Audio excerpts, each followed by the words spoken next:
Olá, minha gente! Prontos para mais uma leitura da Bíblia?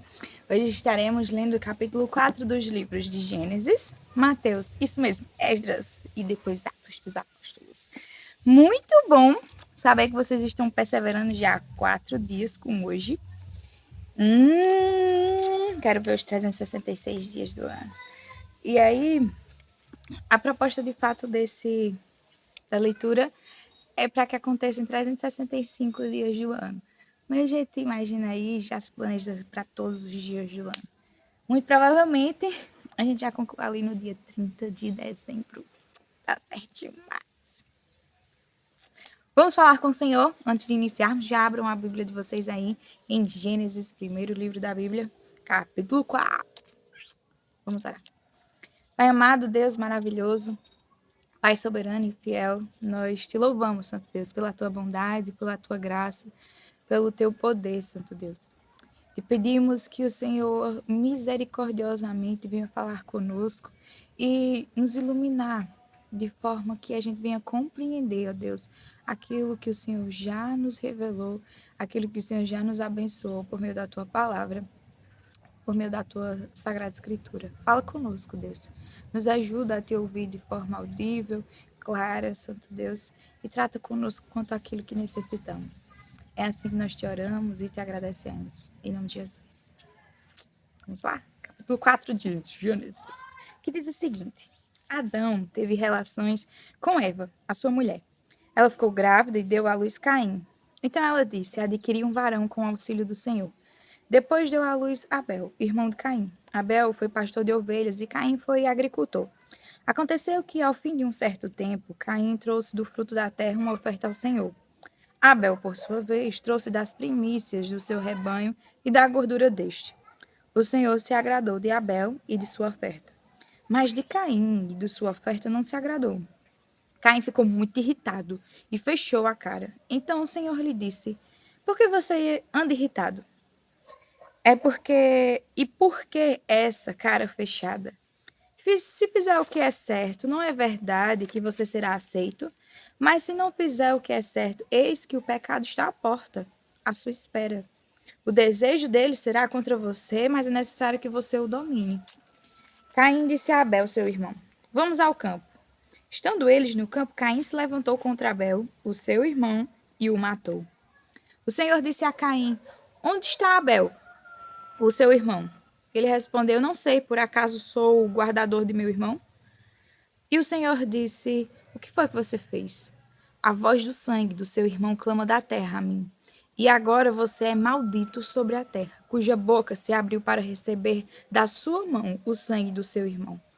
Quando você cultivar o solo, ele não lhe dará a sua força. Você será fugitivo e errante pela terra. Então Caim disse ao Senhor: meu castigo é tão grande que não poderei suportá-lo. Eis que hoje me expulsas da face da terra e da tua presença terei de me esconder. Serei fugitivo e errante pela terra. Quem se encontrar comigo me matará. O Senhor, porém, lhe disse: não. E se alguém matar Caim, será vingado 7 vezes. E o Senhor pôs um sinal em Caim para que, se alguém viesse a encontrá-lo, não o matasse. E Caim se retirou da presença do Senhor e habitou na terra de Nod, a leste do Éden. E Caim teve relações com sua mulher, ela ficou grávida e deu à luz Enoque. Caim edificou uma cidade e chamou-o de Enoque, o nome do seu filho. A Enoque nasceu Irade. Irade gerou Meujael. Meujael gerou Metusael e Metusael gerou Lameque. Lameque tomou para si 2 esposas. O nome de uma era Ada e o nome da outra era Zilá. Ada deu à luz a Jabal, que foi o pai dos que habitam em tendas e possuem gado. O nome de seu irmão era Jubal, que foi o pai de todos os que tocam harpa e flauta. Zilá, por sua vez, deu à luz Tubal-Caim, artífice de todo instrumento cortante de bronze e de ferro. A irmã de Tubal-Caim foi Naamá. E Lameque disse às suas esposas, Ada e Zilá: ouçam o que eu digo. Vocês, mulheres de Lameque, escute o que passa a dizer.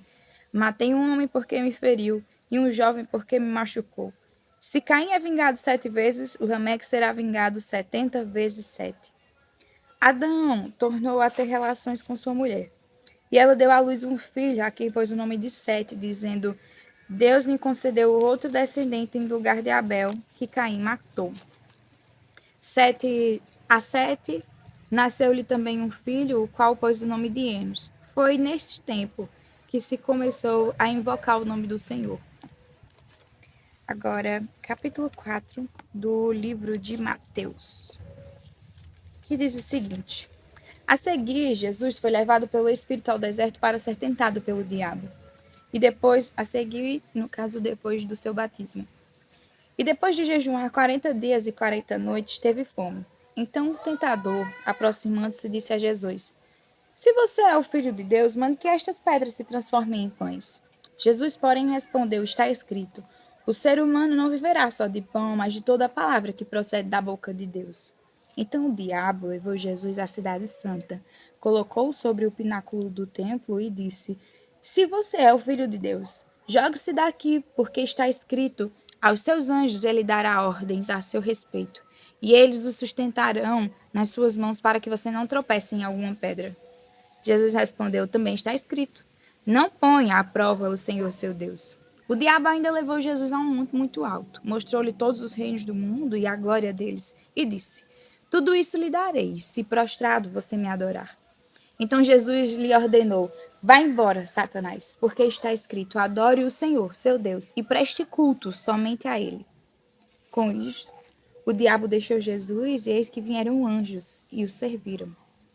Ao ouvir que João tinha sido preso, Jesus voltou para a Galileia e, deixando Nazaré, foi morar em Cafarnaum, situada à beira-mar, na região de Zebulon e Naftali.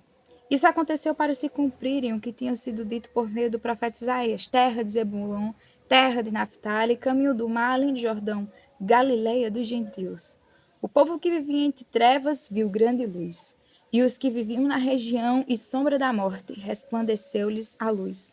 Daí em diante, Jesus começou a pregar e a dizer: Arrependam-se, porque está próximo o reino dos céus.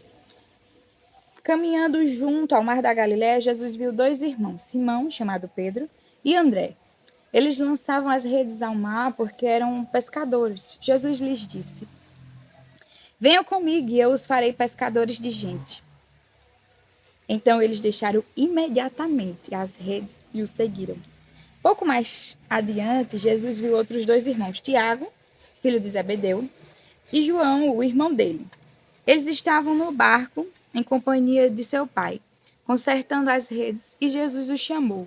Então eles, no mesmo instante, deixaram o barco e o seu pai e seguiram Jesus. Jesus percorria toda a Galiléia, ensinando nas sinagogas, pregando o evangelho do reino e curando todo tipo de doenças e enfermidades entre o povo.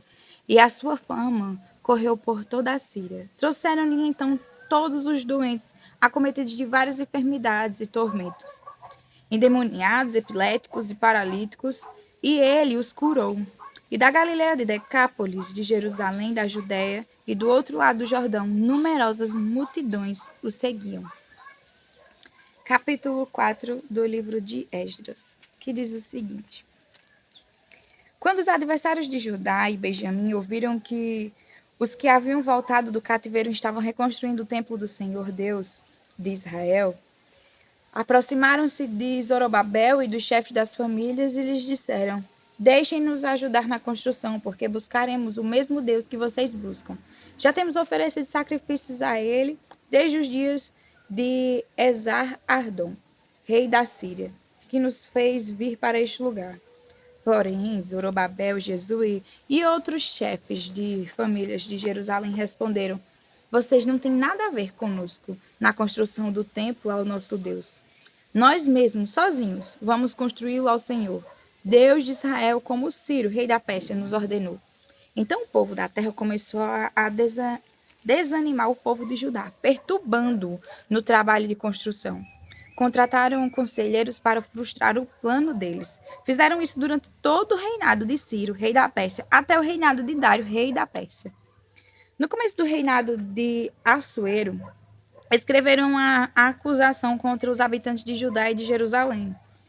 E nos dias de Artaxerxes, rei da Pérsia, Bislão, Mitredate, Tabeel e os outros companheiros escreveram uma carta a Artaxerxes. A carta foi escrita em aramaico e traduzida.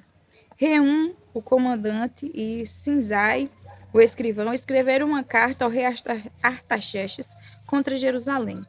Os que escreveram foram Reum, o comandante, Sinsai, o escrivão, e os outros companheiros, dinaístas, arfazaquistas, tarpelistas, arfacistas,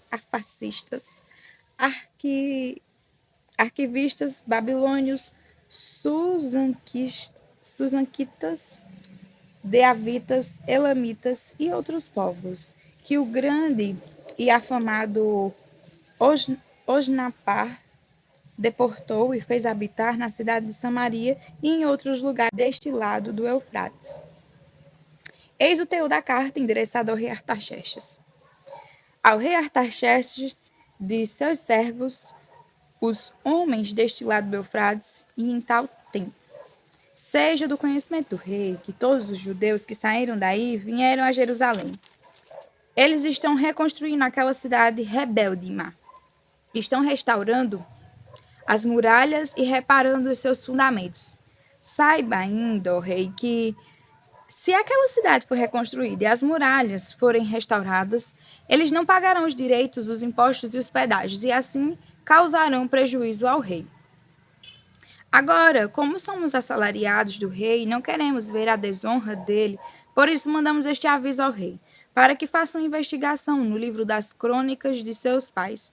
E nele o rei descobrirá e saberá que aquela cidade foi rebelde, danosa aos reis e às províncias, e que nela tem havido rebelião desde os tempos antigos, por isso a cidade foi destruída. Portanto, informamos ao rei que se essa cidade for reconstruída e as suas muralhas forem restauradas, o rei não terá mais a posse das terras deste lado do Eufrates. O rei mandou a seguinte resposta: a Reum, o comandante, a Sinsai, o escrivão, e aos seus companheiros que moram em Samaria, bem como aos demais que estão além do Eufrates. Paz. A carta que vocês nos mandaram foi lida com clareza à minha presença. Por ordem minha, fizeram uma investigação e descobriram que, desde tempos antigos, aquela cidade tem se rebelado contra os reis, e nela ocorreram rebeliões e tumultos. Também houve reis poderosos sobre Jerusalém, que dominaram toda a região além do Eufrates, aos quais foram pagos direitos, impostos e pedágios. Agora, deem uma ordem para que aqueles homens parem o trabalho e aquela cidade não seja reconstruída, a não ser com autorização minha. Tenham cuidado e não sejam negligentes nestas coisas, porque aumentaria o dano em prejuízo dos reis. Depois que a cópia da carta do rei Artaxerxes foi lida diante de Reum, de Sinsai, o escrivão, e dos seus companheiros, eles foram depressa a Jerusalém aos judeus, e de mão armada os forçaram a parar a obra. Assim, a obra da casa de Deus em Jerusalém foi interrompida, isso até o 2º ano do reinado de Dário, rei da Pérsia. Vamos para capítulo 4 do livro de Atos dos Apóstolos, que diz o seguinte: enquanto Pedro e João ainda falavam ao povo, chegaram os sacerdotes, o capitão do templo e os saduceus, ressentidos porque os apóstolos estavam ensinando o povo e anunciando em Jesus a ressurreição dentre os mortos, prenderam Pedro e João e os recolheram ao cárcere até o dia seguinte, pois já era tarde. Porém, muitos dos que ouviam a palavra creram, subindo o número desses homens, a quase 5.000. No dia seguinte, as autoridades, os anciãos e os escribas se reuniram em Jerusalém, com o sumo sacerdote Anás, com Caifás, João, Alexandre e todos os que eram da linhagem do sumo sacerdote. E colocando os apóstolos diante deles, perguntaram: com que poder ou em nome de quem vocês fizeram isso? Então Pedro, cheio do Espírito Santo, lhes disse: autoridades do povo e anciãos, visto que hoje somos interrogados a propósito do benefício feito a um homem enfermo e de modo como ele foi curado, saibam os senhores todos e todo o povo de Israel que, em nome de Jesus Cristo, o Nazareno, a quem vocês crucificaram e a quem Deus ressuscitou dentre os mortos, sim, em seu nome é que este está curado na presença de vocês. Este Jesus é a pedra que vocês, os construtores, rejeitaram, mas ele veio a ser a pedra angular. E não há salvação em nenhum outro, porque debaixo do céu não existe nenhum outro nome dado entre os homens pelo qual importa que sejamos salvos. Ao verem a ousadia de Pedro e João, sabendo que eram homens iletrados e incultos, ficaram admirados e reconheceram que eles haviam estado com Jesus. Vendo que o homem que havia sido curado estava com eles, nada tinham a dizer em contrário. E mandaram-os sair do sinédrio. Discutiam entre si, dizendo: que faremos com estes homens? Pois todos os moradores de Jerusalém sabem que um sinal notório foi feito por eles. E não podemos negar. Mas para que não haja maior divulgação entre o povo, vamos ameaçá-los, para que não falem mais neste nome a quem quer que seja. Chamando-os, ordenando-lhes que de modo nenhum falassem nem ensinassem no nome de Jesus. Mas Pedro e João responderam: os senhores mesmos julguem se é justo, diante de Deus, ouvirmos antes os senhores do que a Deus. Pois nós não podemos deixar de falar das coisas que vimos e ouvimos. Depois, ameaçando-os mais ainda, os soltaram, não tendo achado como os castigar por causa do povo, porque todos glorificavam a Deus pelo que tinha acontecido. Ora, o homem em quem tinha sido operado esse milagre de cura tinha mais de 40 anos de idade. Uma vez soltos, Pedro e João procuraram os irmãos e lhe contaram tudo o que os principais sacerdotes e os anciãos lhes tinham falado. Ouvindo isto, unânimes levantaram a voz a Deus e disseram: tu, soberano Senhor, fizestes o céu, a terra, o mar e tudo o que neles há. Dissestes por meio do Espírito Santo, por boca de Davi, nosso pai, teu servo. Porque se enfureceram os gentios e os povos imaginam coisas vãs. Os reis da terra se levantaram e as autoridades se juntaram contra o Senhor e contra o seu ungido. Porque, de fato, nesta cidade, Herodes e Pôncio Pilatos, com gentios e gente de Israel, se juntaram contra o teu santo servo Jesus, a quem ungistes, para fazerem tudo o que a tua mão e o teu propósito determinaram. Agora, Senhor, olha para as ameaças deles e concede aos teus servos que anunciem a tua palavra com toda a ousadia, enquanto estendes a tua mão para fazer curas, sinais e prodígios por meio do nome do teu santo servo Jesus. Tendo eles orado, tremeu o lugar onde estavam reunidos. Todos ficaram cheios do Espírito Santo e com ousadia anunciavam a palavra de Deus. Que resposta de oração rápida. Da multidão dos que creram, eram o coração e a alma. Ninguém considerava exclusivamente sua nenhuma das coisas que possuía. Tudo, porém, lhes era comum. Com grande poder, os apóstolos davam testemunho da ressurreição do Senhor Jesus. E em todos eles havia abundante graça. Não havia nenhum necessitado entre eles, porque os que possuíam terras ou casas, vendendo-as, traziam os valores correspondentes e os depositavam aos pés dos apóstolos. Então se distribuía a cada um conforme a sua necessidade. Então José, a quem os apóstolos chamavam de Barnabé, que quer dizer filho da consolação, um levita natural de Chipre, vendeu o campo que possuía, trouxe o dinheiro e depositou aos pés dos apóstolos. Amém. Terminamos mais uma leitura por hoje. Amanhã estaremos novamente aqui, dando continuidade no capítulo 5 de cada um desses livros. Até amanhã.